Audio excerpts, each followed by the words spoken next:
இன்றைய தினம் மால்டாவினுடைய பிரதமர் தன்னுடைய நாடும் வருகிற செப்டம்பர் மாதம் பாலஸ்தீனத்தை தனிநாடாக அங்கீகரிக்கப் போகிறது என்கிற பகிரங்க அறிவிப்பை விடுத்திருக்கிறார். அவருடைய அறிவிப்பு இந்த ஸ்டாமரை போல, பிரித்தானியாவுடைய பிரைம் மினிஸ்டரை போல பூசி மொழிவி மக்களை ஏமாத்துற மாதிரி அந்த மாதிரி அறிவிப்பு அவர் விடுக்கல.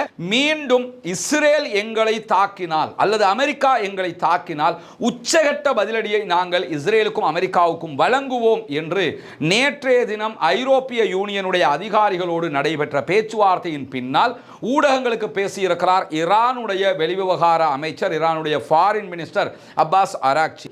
இந்த வீட்டோ என்கிற அதிகார வார்த்தையை இங்க ஏன் பயன்படுத்தப்படுகிறது சொல்லி சொன்னா, இந்த எம்பி ஏன் பயன்படுத்துறாருன்னா, நினைச்சதை செய்யலாம், இஸ்ரேல் காசாவுக்குள்ள நினைச்ச அநியாயத்தை பண்ணலாம்ங்கிற அளவுக்கு வீட்டோ பவர் கொடுத்தது யாரு?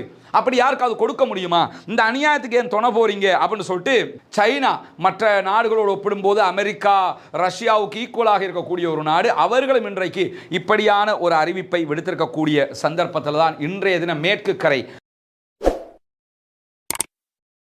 அன்பிற்கினிய சகோதர சகோதரிகளே, நம் அனைவர் மீதும் ஏக இறைவனுடைய அமைதியும் கருணையும் உண்டாகட்டுமாக என்கிற உயரிய பிரார்த்தனைகளோடு பாலஸ்தீனத்தினுடைய காசா பகுதிகளில் 663வது நாளாகவும் என்னவெல்லாம் நடக்கிறது என்கிற செய்திகளைத்தான் இன்னைக்கும் நம்ம பார்க்க இருக்கிறோம். இன்றைய நாளிலும் காசாவிலே இஸ்ரேலிய ஆக்கிரமிப்பு இராணுவத்தினுடைய தாக்குதல்கள் தொடர்கிற அதே நேரம் பாலஸ்தீன விடுதலை இராணுவமும் பதிலடி தாக்குதல்களை நடத்தி கொண்டிருக்கக்கூடிய செய்திகள் உட்பட சர்வதேச அளவில் பாலஸ்தீனத்தை தனிநாடாக அங்கீகரிப்பதா இல்லையா என்கிற பேச்சுக்களும் தொடர்ந்து இடம்பெற்று வருகிறது. நமக்கெல்லாம் தெரியும், நேற்றைய இரவு பின்னேரங்களில் பாலஸ்தீனத்தை தனிநாடாக அங்கீகரிப்போம், நிபந்தனையோடு அங்கீகரிக்க இருக்கிறோம் என்கிற அறிவிப்பை யூகே பிரித்தானியா வெளியிட்டிருந்தாங்க. உண்மையிலேயே பிரித்தானியாவினுடைய அறிவிப்பு என்பது மக்களை மடையர்களாக கருதி இப்ப இருக்கக்கூடிய இந்த பதட்டமான சூழ்நிலையை தணிப்பதற்குரிய ஒரு வேலையாகத்தான் அந்த அறிவிப்பு இருக்கிறது என்பதை இன்றைக்கு ஒரு தனி வீடியோவாக ரஸ்மின் டாக்ஸ் என்கிற நம்முடைய மற்ற சேனலில் நம்ம விரிவாக பேசி இருக்கிறோம். ஏன்னா இப்போ உலகம் முழுவதும் காசாவை தனிநாடாக அங்கீகரிக்கணும் பாலஸ்தீனத்தை என்கிற பேச்சுக்கள் வருகிற போது, இஸ்ரேல் யுத்தத்தை நிறுத்தாவிட்டால் நாங்கள் பாலஸ்தீனத்தை தனிநாடாக அங்கீகரிப்போம் என்கிறார் ஸ்டாமர், அதாவது பிரித்தானியாவுடைய பிரதம மந்திரி. இது எதுக்காக சொல்றாருன்னா, இந்த ஒரு மாதம் இது எதுக்காக சொல்றாருன்னா, ஒரு மாதம் இருக்கிறது, ஒரு மாதத்துக்குள்ளாக எத்தையாவது நாங்கள் பண்றோம், நீங்க சொல்றதெல்லாம் நாங்க செய்யறோம், இந்த யுத்தத்தை அவங்க நிறுத்தணும். ஏன்னா இந்த யுத்தத்தை நிறுத்த முடியாம தான் தற்போது இன்டர்நேஷனலி எல்லோருமே தடுமாறி கொண்டிருக்கிறார்கள். அவங்க நினைச்சாங்க பாலஸ்தீன விடுதலை அமைப்பு பணிஞ்சு வந்துருவாங்க, சரண்டர் ஆயிருவாங்க, அவங்களுக்கு இனிமே போராடுறதுக்கு ஆயுதம் இருக்காது, அது இருக்காது, இது இருக்காது, எல்லாத்தையுமே நினைச்சாங்க. அல்லாஹ்வுடைய உதவியால அவர்களால் அதை மிஞ்சி தாக்குதல்களை நடத்த முடிகிற காரணத்தினால தான் தற்போது இந்த நிலைக்கு வந்திருக்கிறார்கள். அதனால தான் தற்போது ஸ்டாமர் என்ன பண்றாருன்னா, நீங்க யுத்தத்தை நிறுத்தினீங்கன்னு சொன்னா பாலஸ்தீனத்தை அங்கீகரிப்பதை பற்றி நாங்கள் யோசிக்கலாம், இல்லாவிட்டால் செப்டம்பர் மாதம் பாலஸ்தீனத்தை தனிநாடாக நாங்களும் அங்கீகரிப்போம் என்கிற ஒரு வார்த்தையை அவர் பயன்படுத்துகிறார். இந்த அத்தனை பிரச்சனைக்கு காரணமே பிரித்தானியா என்பது நமக்கெல்லாம் தெரியும். அவர்கள் செய்த அநியாயம் தான் இவ்வளவு பெரிய பிரச்சனையை உண்டாக்கி விட்டிருக்கக்கூடிய சூழல்ல தான் இந்த செய்திகள் வெளியாகி கொண்டிருக்கக்கூடிய நேரத்தில் மீண்டும் இஸ்ரேல் எங்களை தாக்கினால் அல்லது அமெரிக்கா எங்களை தாக்கினால் உச்சகட்ட பதிலடியை நாங்கள் இஸ்ரேலுக்கும் அமெரிக்காவுக்கும் வழங்குவோம் என்று நேற்றைய தினம் ஐரோப்பிய யூனியனுடைய அதிகாரிகளோடு நடைபெற்ற பேச்சுவார்த்தையின் பின்னால் ஊடகங்களுக்கு பேசியிருக்கிறார் ஈரானுடைய வெளிவிவகார அமைச்சர், ஈரானுடைய ஃபாரின் மினிஸ்டர் அப்பாஸ் அராக்சி. நமக்கு தெரியும், 12 நாள் வார் நடைபெற்றது. இந்த 12 நாள் வார்ல இஸ்ரேல் படுதோல்வி அடைந்தது.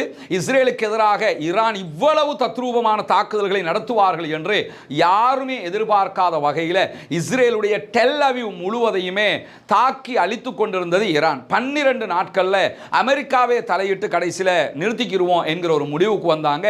உலக வரலாற்றில் அமெரிக்கா இப்படி ஒரு யுத்தத்தை நிறுத்தியதே கிடையாது. அவர்களாலே முடியாத ஒரு நிலை ஏற்பட்டிருக்கக்கூடிய சூழல்ல தான் மீண்டும் அணு ஆயுத தயாரிப்பு தொடர்பான பேச்சுக்கள் எழுந்து வருகிறது. எங்களுடைய அணு செறிவூட்டலில் எந்த விதமான மைனஸும் எந்த விதமான பின்னடைவும் இல்லை என்கிறது ஈரான்.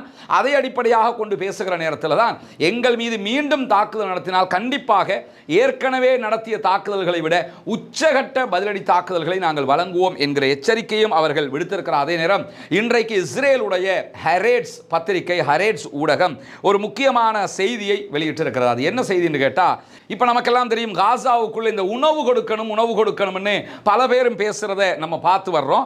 அந்த அடிப்படையில் காசாவில் நாங்களும் உணவளிக்க போகிறோம் போகிறோம் என்கிறார் அமெரிக்காவினுடைய அதிபர் டொனால்ட் ட்ரம்ப். இதுவெல்லாமே இந்த உணவை கொடுத்துட்டோம், பாலஸ்தீனத்தை தனிநாடா அங்கீகரிக்க தேவையில்லை என்கிற ஒரு செய்தியை உண்டாக்குறதுக்காக செய்கிற வேலை என்பது அனைவருக்கும் தெரியும். ஆனாலும் இந்த சூழல்லையும் காசாவுக்குள்ள உணவு கொண்டு போகிற நேரத்தில், காசாவுக்குள்ள அந்த உணவு பகிர்கிற நேரத்தில் ஐநாவினுடைய அதிகாரிகள் மற்றவங்க காசாவின் நிலையை வீடியோ எடுக்கிறார்கள், காசாவின் நிலையை செய்திகளாக்குறாங்க. ஆல்ரெடி காசாவுக்குள்ள காசாவினுடைய நிலை எப்படி இருக்கிறது என்பதை அல் ஜசீரா தொடர்ந்து காட்டிக் கொண்டிருந்தாலும் சர்வதேச ஊடகங்கள் பலதும் அதை காட்டாமல் இருக்கிறது. குறிப்பாக பிபிசியாக இருக்கலாம், அல்லது ராய்ட்டராக இருக்கலாம், சிஎன்என் இருக்கலாம், இவங்க யாருமே இந்த வீடியோக்களையோ இந்த புகைப்படங்களையோ காட்டுறதில்லை. ஆனால் இப்போ உள்ள நிலைமை என்னன்னு கேட்டால், உணவு கொடுப்பதற்கு மொத்தமாக திறந்து விட்டால் ஊடகங்கள் உள்ளே வந்து விடுவார்கள்.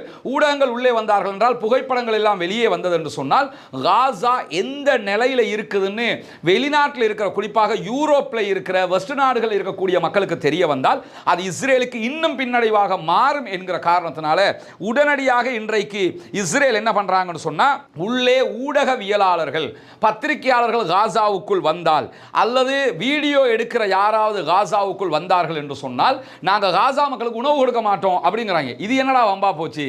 உள்ள பத்திரிகைக்காரன் உள்ள வந்தால் சாப்பாடு தர மாட்டோம் பார்த்துக்கன்னு சொன்னால் எதுக்காக சொல்கிறான்னு கேட்டால், உள்ள வந்தாங்கன்னா நிலைமையை வீடியோ எடுத்துருவாங்க. இப்போ இருக்கிற அல் ஜசீரால மட்டும் போகிறது எல்லா உலக நாடுகளுக்கும் மற்ற ஊடகங்களையும் போயிரும் என்கிற பயத்தில் கோழை இராணுவம், கோழை அரசாங்கம், யூத கோழைகள் இப்படியான அறிவித்தலை இன்றைக்கு செய்திருக்கிறார்கள் என்பதையும் ஹரேட்ஸ் பத்திரிகை, இஸ்ரேலுடைய பத்திரிகையே இன்றைக்கு விமர்சனத்தோடு இந்த செய்திகளை வெளியிட்டிருக்கக்கூடிய சூழல்ல இன்றைக்கு இஸ்ரேல் நடத்தி வருகிற இந்த யுத்தம் தொடர்பாக சர்வதேச மனிதாபிமான அமைப்பு விடுத்திருக்கக்கூடிய செய்திகளில் காசாவில் 20,000 குழந்தைகள் ஊட்டச்சத்து குறைபாட்டால் மருத்துவமனைகளில் வாடிக்கொண்டிருக்கிறார்கள் என்கிறார்கள். 20,000 பிள்ளைகள் மருத்துவமனையில் வாடிக்கிட்டு இருக்குதுன்னா நீங்கள் எப்படி புரிஞ்சுக்கிறோம்னு கேட்டால், நம்ம ஊரில் இருக்கிற ஹாஸ்பிட்டல் மாதிரி புரிஞ்சுக்கிற கூடாது. டென்ட்டுக்குள்ள, கூடாரத்துக்குள்ள, வெயிலில், இந்த மாதிரி இதுதான் மருத்துவமனை. அங்கே மருத்துவமனை எல்லாமே அழிக்கப்பட்டிருக்கிறது. அங்கே மருத்துவமனைன்னு நம்ம ஊரில் இருக்கிற மாதிரி மருத்துவமனைகள் எல்லாம் கிடையாது. எல்லாம் டென்ட்டுக்குள்ள, முகாம்களுக்குள்ள தான் இருக்குது. 20,000 குழந்தைகளுக்கு இந்த நிலை இருக்கிற அதே நேரத்தில் 5 வயதுக்குட்பட்ட 3 லட்சம் குழந்தைகளும் 1,50,000 கர்ப்பிணி தாய்மார்களும் பாலூட்டும் தாய்மார்களும் ஊட்டச்சத்து மருந்தில்லாமல் தவிக்கிறார்கள் என்கிற செய்திகளும் ஆபத்தான செய்திகளும் வெளியாகிறது. 3 லட்சம் பிள்ளைகளுக்கு ஊட்டச்சத்து மருந்தில்லை, தலை பெருத்த, வயிறு வீங்கிய நிலையில், உடலெல்லாம் மற்ற பகுதியெல்லாம் மெலிந்த நிலையில் காசாவினுடைய குழந்தைகளை நம்ம இப்போ பார்க்க முடிகிறது. அல்லாஹ் தான் அவர்களுக்கு அருள் புரிய வேண்டும். இப்படி 3 லட்சம் குழந்தைகளுக்கு இந்த நிலையும், 1,50,000 கர்ப்பிணி தாய்மார்கள் மற்றும் பாலூட்டும் தாய்மார்களுக்கு இந்த நிலையும் ஏற்பட்டிருக்கிறது என்கிறது சர்வதேச மனிதாபிமான அமைப்பு என்கிற செய்திகளும் இன்றைக்கு வெளியாகி இருக்கிற அதே தருணத்தில், பாலஸ்தீனத்தை தனிநாடாக அங்கீகரிக்க போகிறோம் என்று பிரான்ஸ் சொன்னதற்கு பிறகு பல நாடுகளும் இதை பற்றிய கதையாடல்களை ஆரம்பித்திருக்கக்கூடிய நேரத்தில் இன்றைய தினம் மால்டாவினுடைய பிரதமர் தன்னுடைய நாடும் வருகிற செப்டம்பர் மாதம் பாலஸ்தீனத்தை தனிநாடாக அங்கீகரிக்க போகிறது என்கிற பகிரங்க அறிவிப்பை விடுத்திருக்கிறார். அவருடைய அறிவிப்பு இந்த ஸ்டாமரை போல, பிரித்தானியாவுடைய பிரைம் மினிஸ்டரை போல பூசி மொழிவி மக்களை ஏமாத்துற மாதிரி அந்த மாதிரி அறிவிப்பு அவர் விடுக்கல. வெளிப்படையாகவே மால்டா எதிர்வருகிற செப்டம்பர் மாதம் நடைபெற இருக்கிற ஐநா சபையினுடைய கூட்டத்தொடரில் பாலஸ்தீனத்தை தனி நாடாக அங்கீகரிக்கும் என்று சொல்லியிருக்கிறார். அல்ஹம்துலில்லாஹ், அல்லாஹ்வினுடைய ஒரு அருள் தான் இதுவும். இன்னும் ஒரு நாடு, இதுவரைக்கும் ஐநாவில் உறுப்புரிமை பெற்றிருக்கக்கூடிய 193 நாடுகளில் 140க்கும் மேற்பட்ட நாடுகள் பாலஸ்தீனத்தை அங்கீகரித்திருக்கிறது. அதாவது 3/2 பெரும்பான்மை அங்கீகாரம் பெற்றிருக்கக்கூடிய நேரத்தில் மால்டாவும் தற்போது பாலஸ்தீனத்தை தனிநாடாக அங்கீகரிப்பதாக அறிவித்திருக்கக்கூடிய சூழல்ல, பிரித்தானியாவினுடைய மிகப்பெரிய யூதர்களுடைய அமைப்பாக செயல்படக்கூடிய யூத பிரதிநிதிகள் வாரியம் சற்று நேரத்துக்கு முன்பதாக ஒரு செய்தியை விடுத்திருக்கிறது. அதில் அவங்க என்ன சொல்றாங்கன்னு சொன்னா, தி கார்டியன் வெளியிட்டிருக்கக்கூடிய செய்திகளில் காசாவுக்குள்ள உதவிகளை அனுமதிப்பதற்கு உடனடியாக ஏற்பாடுகள் செய்ய வேண்டும். நீண்ட காலமாக காசாவுக்குள்ள உதவி போகாமல் இருக்குது. காசாவுக்கு உதவி கிடைக்கிற அத்தனை வழிகளையும் திறந்து விட வேண்டும். மோதலில் ஈடுபட்டிருக்கக்கூடிய எந்த ஒரு தரப்பினரும் உணவை யுத்தத்தினுடைய ஆயுதமாக பயன்படுத்தக்கூடாது. எனவே காசாவுக்குள்ள உணவு போகிறதுக்கு அனுமதி கொடுங்கள் என்கிறது பிரித்தானியாவினுடைய மிக பெரும் யூத அமைப்பு என்கிற செய்தியும் வெளியாகி இருக்கிறது. வெளிநாடுகளில் இருக்கக்கூடிய யூதர்களுடைய அமைப்புகள் ஓரளவுக்கு மனசாட்சியோடு மனிதநேயத்தோடு நடந்து கொள்கிறார்கள், அதில் எந்த மாற்றமும் இல்லை. ஆனால் இஸ்ரேலுக்குள்ளே இருக்கக்கூடியவங்களும் தான் முழுக்க இந்த அநியாயத்தையும் அக்கிரமத்தையும் செய்கிறார்கள் என்பதையும் சர்வதேசமே பார்த்து கொண்டிருக்கக்கூடிய நேரத்தில் தான் இன்றைக்கு பிரித்தானியாவினுடைய எம்பியாக இருக்கக்கூடிய ஜெர்மி கோர்பின் அவர்கள் ஒரு அறிக்கையை விடுத்திருக்கிறார். இஸ்ரேல் மீது உலகத்தில் இருக்கக்கூடிய அத்தனை பேரும் கடுமையாக நடக்க வேண்டிய தருணமாக இந்த தருணம் இருக்கிறது என்கிறார். இஸ்ரேலை நம்ம சாதாரணமாக கடந்து போகக்கூடாது. இனப்படுகொலையை செய்யக்கூடிய இந்த நாட்டோடு எந்த விதமான ஆயுத ஏற்றுமதிகளையும் யாரும் செய்யக்கூடாதுங்கிறார். ஏன்னா பிரித்தானியாவே ஆல்ரெடி இஸ்ரேலுக்கு ஆயுத ஏற்றுமதி பண்ணிக்கிட்டு தான் இருக்கிறாங்க, அதை நிறுத்தணுங்கிறாரு. இஸ்ரேல் விரும்பியதை செய்கிற வீட்டோ அதிகாரத்தை அவர்களுக்கு கொடுத்திருக்கிறார்கள். யார் இதெல்லாம் கொடுத்ததுன்னு கேட்கிறாரு. வீட்டோ பவருங்கிறது ஆக்சுவலி எங்கே இருக்கும்னு கேட்டால் ஐநாவினுடைய அந்த 5 நாடுகள், அமெரிக்கா, பிரித்தானியா, பிரான்ஸு, சீனா, ரஷ்யா, இந்த நாடுகளுக்கு தான் இருக்குது. இந்த வீட்டோ என்கிற அதிகார வார்த்தையை இங்கே ஏன் பயன்படுத்தப்படுகிறதுன்னு சொன்னால் இந்த எம்பி ஏன் பயன்படுத்துகிறாருன்னா, நினைச்சதை செய்யலாம், இஸ்ரேல் காசாவுக்குள்ள நினைச்ச அநியாயத்தை பண்ணலாம்ங்கிற அளவுக்கு வீட்டோ பவர் கொடுத்தது யாரு? அப்படி யாருக்காவது கொடுக்க முடியுமா? இந்த அநியாயத்துக்கு ஏன் துணை போறீங்க அப்படின்னு சொல்லிட்டு இஸ்ரேலோடு நம்ம அத்தனை பேரும் கடுமையாக நடக்க வேண்டிய நேரமாக இது இருக்கிறது என்று சொல்லி இஸ்ரேலோடு கடுமையாக நடக்கிற அதே நேரம் பாலஸ்தீனத்தை நாம் தனி நாடாக அங்கீகரிக்க வேண்டும் என்பதையும் சப்தமாக சொல்ல வேண்டும் என்கிற ஒரு வார்த்தையும் அவர் இன்றைக்கு பயன்படுத்தி இருக்கக்கூடிய சூழலும் உருவாகி இருக்கிறது. அல்ஹம்துலில்லாஹ்னு சொல்லி பிரித்தானியாவினுடைய ஆளும் வர்க்கத்தை சேர்ந்தவர்களே பாலஸ்தீன தனிநாடு தொடர்பாக இன்றைக்கு பேசுகிற நிலை உருவாகி இருப்பதும் ஒரு வரவேற்கத்தக்க ஒரு நிலையாக இருக்கிற அதே நேரம் சீனா இன்றைக்கு ஒரு விடுத்திருக்கக்கூடிய ஒரு அறிக்கையில் என்ன சொல்றாங்கன்னு சொன்னா, இஸ்ரேல் ராணுவ நடவடிக்கைகளை தொடர்ந்து அதிகரித்துக் கொண்டு வருகிறது காசாவுக்குள். இதை பொறுத்துக் கொள்ள முடியாது, இதை ஏற்றுக்கொள்ள முடியாது. இஸ்ரேல் தன்னுடைய ராணுவ நடவடிக்கைகளை, அப்பாவிகளை கொள்வதை உடனடியாக நிறுத்த வேண்டும் என்று சீனா இன்றைக்கு அறிவித்திருப்பது மட்டுமல்லாமல் அந்த பகுதியில் மக்கள் எதிர்கொள்ளக்கூடிய உணவு இன்மை, தண்ணீரின்மை, மருந்து இன்மைக்கு உடனடியாக தீர்வு காண வேண்டும், அந்த மக்களை அப்படியே விட்டுவிட முடியாது என்கிற ஒரு அறிவிப்பையும் இன்றைக்கு சைனாவும் விடுத்திருக்கிறாங்க. உலக நாடுகள் எல்லாமே திறந்து நிற்குது. சைனா மற்ற நாடுகளோடு ஒப்பிடும்போது அமெரிக்கா, ரஷ்யாவுக்கு ஈக்குவலாக இருக்கக்கூடிய ஒரு நாடு. அவர்களும் இன்றைக்கு இப்படியான ஒரு அறிவிப்பை விடுத்திருக்கக்கூடிய சந்தர்ப்பத்தில் தான் இன்றைய தினம் மேற்கு கரை வெஸ்ட் பேங்க்ல இருக்கக்கூடிய ஜெனின், நப்லஸ், ஹெப்ரான் ஆகிய பகுதிகளையும் இஸ்ரேலிய ஆக்கிரமிப்பு ராணுவம் தாக்குதல்களை நடத்தி வருகிறது. அங்கிருக்கக்கூடிய அப்பாவிகள் மீதான தாக்குதல்களை நடத்தி அவர்களுடைய வீடுகளை அழிக்கக்கூடிய வேலைகளையும் அவர்கள் செய்து வருவது மட்டுமல்லாமல் இன்றைக்கு புனிதமிக்க மஸ்ஜிதுல் அக்ஸாவுக்குள்ள டசன் கணக்கான இஸ்ரேலியர்கள் போலீஸ் பாதுகாப்போடு உள்ளே நுழைந்து அவர்களுடைய தல்முதிக் என்கிற யூத வணக்க வழிபாட்டை செய்திருக்கிறார்கள் பலவந்தமாக என்கிற செய்திகளும் வெளியாகி இருக்குது. மஸ்ஜிதுல் அக்ஸாவை பொறுத்தவரை இஸ்லாமியர்கள் தொழுவதற்கென்று ஒரு பகுதி இருக்குது, கிறிஸ்தவர்களுக்கென்று ஒரு பகுதி இருக்குது, யூதர்களுக்கென்று ஒரு பகுதி இருக்குது. அவங்களோட பகுதிகளுக்குள்ள போறதை பற்றி ஒரு பிரச்சனையும் கிடையாதுன்னு தான் சர்வதேசமே சொல்லிக் கொண்டிருக்கிறது. ஆனால் முஸ்லீம்கள், இஸ்லாமியர்கள் வணக்க வழிபாடுகளில் ஈடுபடக்கூடிய அந்த பகுதிகளுக்குள்ள வந்து வீம்பாக என்ன பண்றாங்கன்னா, மஸ்ஜிதுல் அக்ஸாவை சிதைப்பது, அதை உடைப்பது, அந்த பகுதியில் நாசமாக்குறதோடு சேர்ந்து இந்த தல்முதிக் என்கிற அவர்களுடைய வணக்கத்தையும் அவர்கள் செய்திருக்கிறார்கள் என்கிற செய்திகளும் இன்றைக்கு வெளியாகி இருக்கிறது. இதையெல்லாம் அரபு நாடுகள் பார்த்துக்கிட்டு தாங்க இருக்குது. புனிதமிக்க மஸ்ஜிதுல் அக்ஸா, அதே போன்று புனிதமிக்க மஸ்ஜிது நபவி, புனிதமிக்க ஹரம் ஷரீஃப், இந்த மூன்றுமே இஸ்லாமியர்களுடைய 3 புனித தலங்களாக இருக்கிறது. ஆனால் அரபு நாடுகள் எல்லாம் சவுதியில் இருக்கக்கூடிய மக்காவும் மதீனாவும் மாத்திரம்தான் புனித தலங்கள் என்று நினைச்சுக்கிட்டு இருக்கிறாங்களோ தெரியல. ஏன்னா 3வது இருக்கக்கூடிய புனித தலத்தை கண்டும் காணாமல் அவர்கள் இருக்கிறார்கள். இந்த 3மே நமக்கு முதலிடம் மக்காவிலே இருக்கக்கூடிய காபா, 2வது இடம் புனித மஸ்ஜிது நபவி, 3வது இடமாக மஸ்ஜிதுல் அக்ஸா இருக்கிறது. இந்த ஜெருசலத்தில் அமைந்திருக்கக்கூடிய பள்ளிவாள் இருக்கிறது. ஆனால் இதை அரபுகள் கண்டும் காணாமல் இருக்கக்கூடிய காட்சிகளையும் இந்த உலகத்தில் நம்ம வாழுகிற காலத்திலேயே பார்த்து கொண்டிருக்கிறோம் என்பதுதான் மிக கவலையான நிலையாக இருக்கிற நேரத்தில் தான் இன்றைக்கு 3 தாக்குதல்களை கான் யூனிஸ் பகுதிகளில் இஸ்ரேலிய ஆக்கிரமிப்பு இராணுவத்தினுடைய சோல்ஜர்ஸ்கள் மீது நடத்தி இருப்பதாக பாலஸ்தீன விடுதலை இராணுவம் அறிவித்திருக்கிறது. அவர்களுடைய வெஹிக்கிள்ஸ்கள் மீதும், அவர்களுடைய வெஹிக்கிள் மேலையும், அதே நேரத்தில் அவர்களுடைய இராணுவத்தின் மீதும் இந்த தாக்குதல்களை நடத்தி இருப்பதாக சொல்லியிருக்கிறார்கள். இதிலே எத்தனை பேர் கொல்லப்பட்டிருக்கிறார்கள், எத்தனை பேர் காயமடைந்திருக்கிறார்கள் என்கிற செய்திகள் இதுவரை வெளியாகவில்லை. ஆனால் 3 தாக்குதல்களை நடத்தி இருக்கிறார்கள் என்கிற செய்திகள் வெளியாகி இருக்கிறது. தொடர்ந்தும் பாலஸ்தீன அப்பாவிகளுக்காக பாலஸ்தீன விடுதலை இராணுவம் தாக்குதல்களை நடத்துகிறது. முயற்சிக்கிறது, போராடுகிறது. தொடர்ந்தும் அவர்களுடைய பணியை அவர்கள் செய்து வருகிறார்கள். மறுபுறமாக தோஹா கத்தாரில் பேச்சுவார்த்தை குழுவும் அவர்களுடைய பணியை செய்து வரக்கூடிய நேரத்தில் தான் தற்போது பாலஸ்தீன சுதந்திர தேசம் தொடர்பான பேச்சுக்கள் எழுந்திருக்கிறது. பிரார்த்தனைகளை விட்டுவிடாதீர்கள். தொடர்ந்தும் அல்லாஹ்விடத்திலே கையேந்துங்கள்.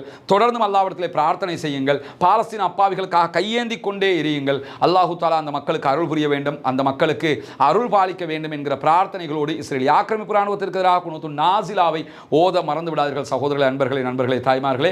அதே போன்று இஸ்ரேலிய ஆக்கிரமிப்பு ராணுவத்திற்கு எதிராக ஜனநாயக ரீதியாகவும் பாலஸ்தீன அப்பாவிகளுக்காக குரல் எழுப்புவோமாக. வாஹிர் தஅவானா அல்ஹம்துலில்லாஹி ரப்பில் ஆலமீன். நமக்கெல்லாம் தெரியும், பொத்துவில் பகுதிகளில் நம்ம ஒரு 14 வீடுகள் கட்டுகிற திட்டத்தை செஞ்சு வர்றோம் கடந்த ரமலான்ல இருந்து. அதில் ஒரு 5 வீடுகள் கட்டுகிற பணி முழுமையாக முடிஞ்சிருச்சு அல்ஹம்துலில்லாஹ்னு. அந்த வீடுகளை கையளிக்கிற வேலையை தான் இன்னைக்கு நம்ம செஞ்சுக்கிட்டு இருக்கிறோம்.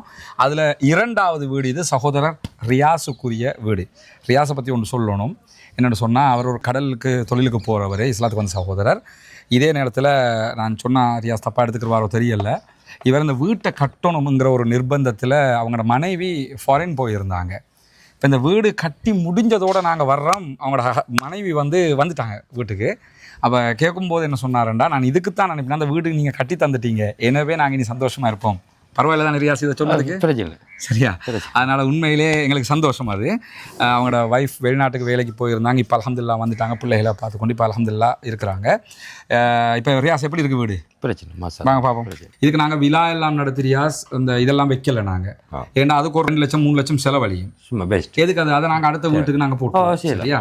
இன்ஷா அல்லாஹ் எங்களோட அடுத்த வீட்டு கட்டுமானங்கள் வரும்போது உங்களால் முடிஞ்ச உதவிகளை செஞ்சோம். இதுதான் ரியாஸ்ல வீடு நம்ம கொடுத்துருக்கக்கூடிய 2வது வீடு. அல்ஹம்துலில்லாஹ் அவங்க பொருட்களையும் அவங்க எடுத்து போட்டிருக்கிறாங்க. மாஷா அல்லாண்டு இது கிச்சன்.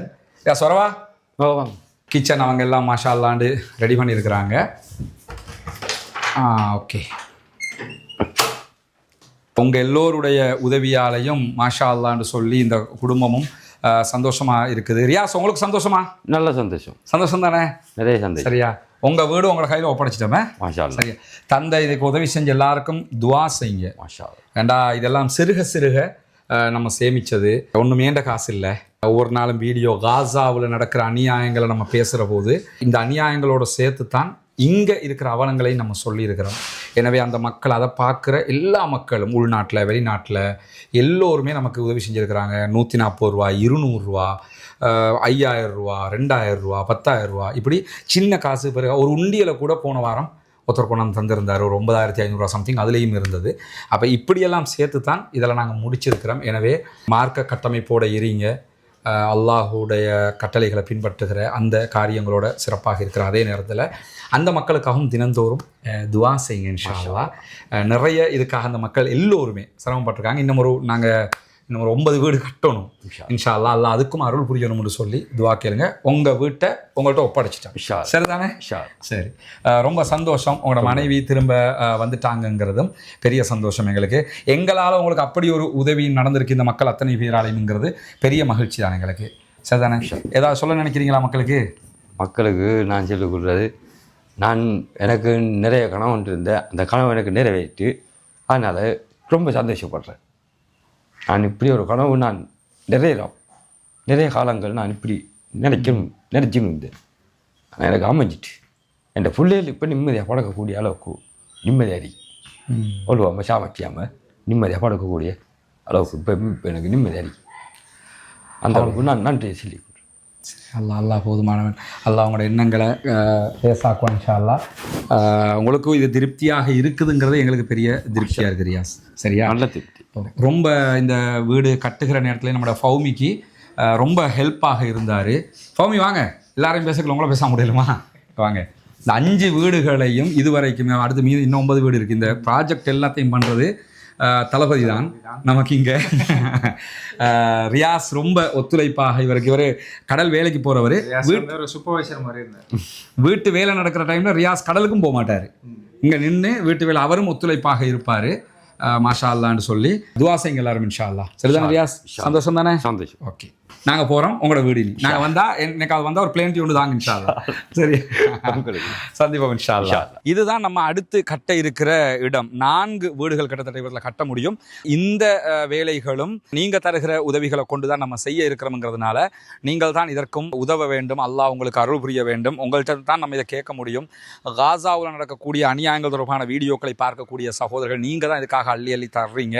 சிறு தொகையாக இருந்தாலும் உங்களால் முடிந்ததை நீங்கள் தர வேண்டும் என்று நம்ம கேட்டுக்கிட்டு இருக்கிறோம். சதகத்துல் ஜாரியாவாக ஜகாத் பணத்தையும் ஜகாத் பெறக்கூடிய 8 கூட்டத்தாரில் ஒரு கூட்டத்தார் முஅல்லஃபத்துல் குலூப், உள்ளங்கள் ஈர்க்கப்படுகிறவர்கள் என்று அல்லாஹு தாலா சொல்லி காட்டுகிறான். எனவே இந்த இஸ்லாத்தை ஏற்றுக்கொண்ட சகோதரர்களும் அதிலே ஒரு குரூப்பாக இருக்கிறதுனால உங்களுடைய ஜகாத் நிதிகளையும் நீங்கள் தாராளமாக அதற்காக தர முடியும். இதில் மொத்தம் 4 வீடுகள் இந்த லேண்டுக்குள்ளே கட்ட முடியும். இந்த லேண்டும் நம்ம விலை கொடுத்து வாங்கியிருக்கிறோம் அல்ஹம்துலில்லாஹ்னு சொல்லி.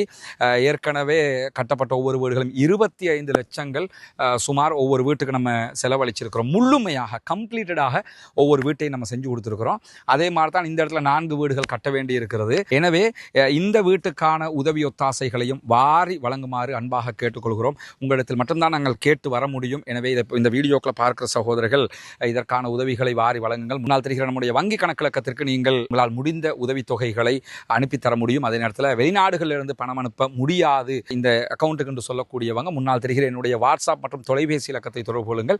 உங்களுக்கு அதற்குரிய வழிகாட்டுதல்களையும் நம்ம தருவதற்கு தயாராக இருக்கிறோம். வல்ல இறைவன் நம்முடைய அனைத்து பணிகளையும் புரிந்து கொள்ள வேண்டும். அந்த மக்கள் மகிழ்ச்சியாக அதை ஏற்றுக்கொண்ட காட்சிகளை நீங்கள் பார்த்துருப்பீங்க. எனவே தான் இந்த உதவியை நாங்கள் உங்களிடத்தில் கேட்குறோம். இந்த 4 வீடுகள் கட்டிட்டோம்னா மொத்தம் 9 வீடுகள் முடிஞ்சிடும். அதுக்கு பிறகு இன்னொரு 6 வீடு, இப்படி நம்மளால் முடிஞ்ச வரைக்கும் எத்தனை வருஷமானாலும் கட்டி கொடுக்கறது எவ்வளோதாங்கிற அடிப்படையில் தான் இதற்காக ஓடிக்கொண்டிருக்கோம். ஒன்று புரிஞ்சுக்கிறேங்க, நான் இருக்கிறது பொத்துவில்லை இப்போ. ஆனால் நான் உண்மையிலே என்னுடைய வசிப்பிடம் கொழும்பு.